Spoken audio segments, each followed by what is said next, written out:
Every civilization has asked the same question in its own language.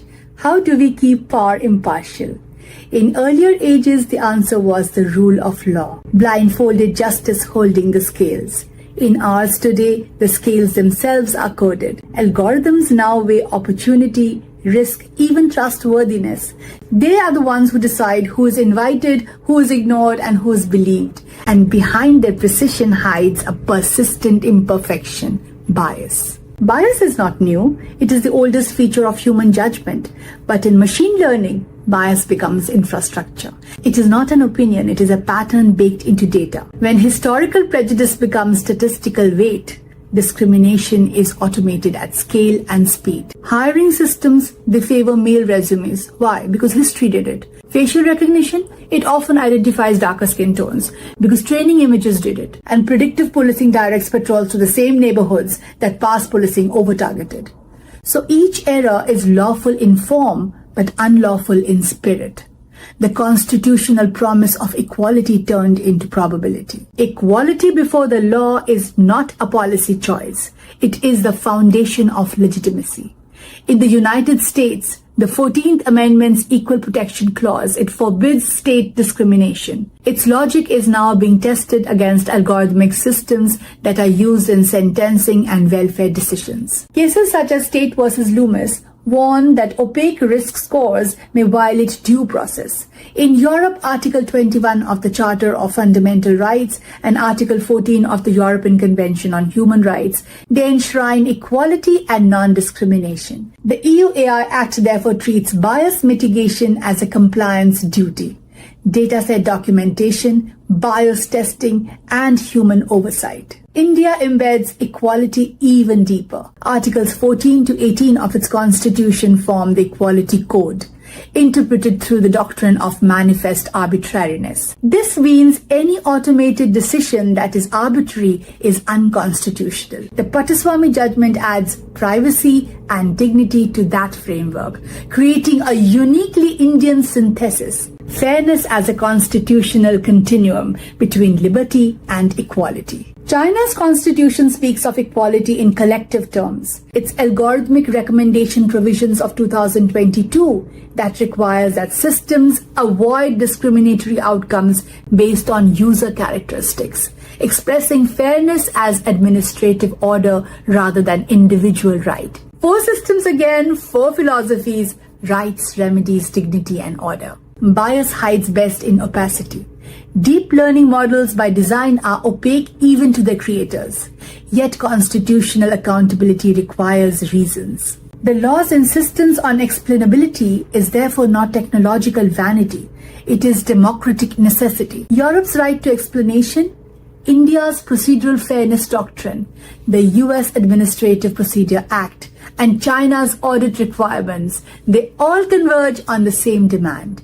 No authority, human or machine, may decide without the possibility of reason. Without reasons, there can be no review, and without review, there can be no justice. Engineers often reply that bias can be balanced mathematically. Equal opportunity, demographic parity, calibration, dozens of metrics promise neutrality.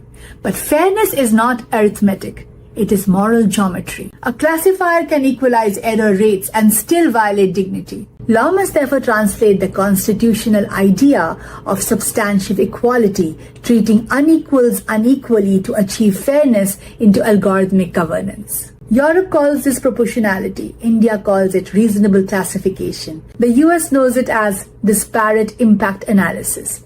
Each is a way of saying numbers cannot be neutral if history is not. The response is multi-layered. Europe codifies bias control, dataset audits, diversity requirements, and mandatory risk assessments for high-risk AI. The US uses sectoral enforcement, the EEOC for employment, the CFPB for credit, the FTC for trade practices. India's policy think tank Niti Aayog proposes Responsible AI for All, a framework insisting on inclusivity and transparency as development duties. Courts are beginning to link algorithmic fairness to Article 14's guarantee of equality.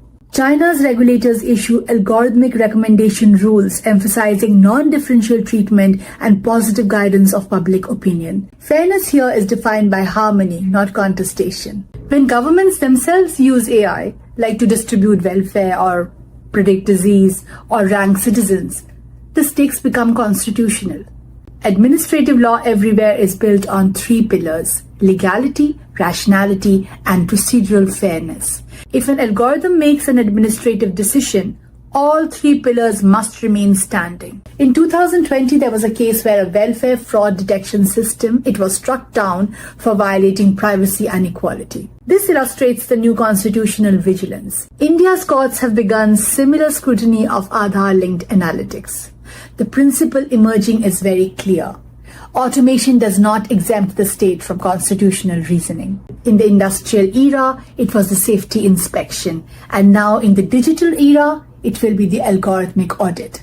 Audits translate abstract rights into operational discipline, testing data sets for representativeness, outcomes for disparity, and decisions for justification. Europe already requires them. The US is piloting them, and India's Digital India mission, it envisions third-party audits for public sector algorithms. And China mandates periodic reviews for compliance with core social values. Whatever the mechanism, the symbolism is universal. The machine must periodically face the mirror of law. We are witnessing the slow birth of a global constitutionalism of data. Its preamble is implicit. All intelligent systems shall treat human beings with equal dignity, unless of course justified by lawful and proportionate cause. The UN Guiding Principles on Business and Human Rights, the OECD AI Principles, and UNESCO's recommendation on AI ethic, all of these echo this. India's constitutional vocabulary, liberty, equality, fraternity, sits comfortably beside Europe's human rights framework and America's civil rights tradition. China too contributes to its emphasis on collective welfare and technological order. So together they outline what might one day become the Universal Declaration of Algorithmic Rights. Bias will never disappear. It will only migrate from words to weights, from judges to models. The duty of law is not to promise neutrality, but to preserve contestability, the ability to challenge, appeal, and correct. Equality before the algorithm must mean equality in the ability to question it. When citizens can ask why, democracy survives. When they cannot, bias becomes destiny. This is precisely why the struggle for fairness in AI is not just a technical or regulatory project. It is the continuation of constitutional history by digital means.